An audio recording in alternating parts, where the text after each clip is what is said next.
হবে আর স্ক্যাবার ফাইটে যুক্ত হয়ে যাবে।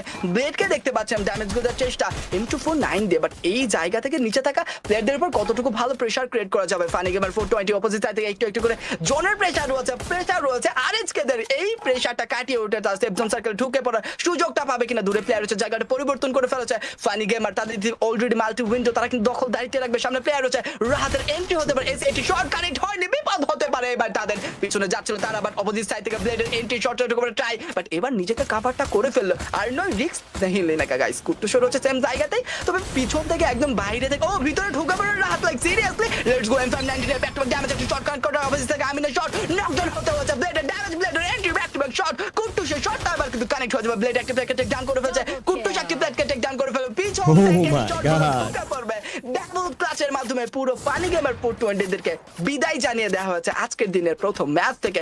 দুর্দান্ত একটা পারফরম্যান্স দেখতে পেয়েছি ফ্লিকার এফএফ তাদের দিক থেকে।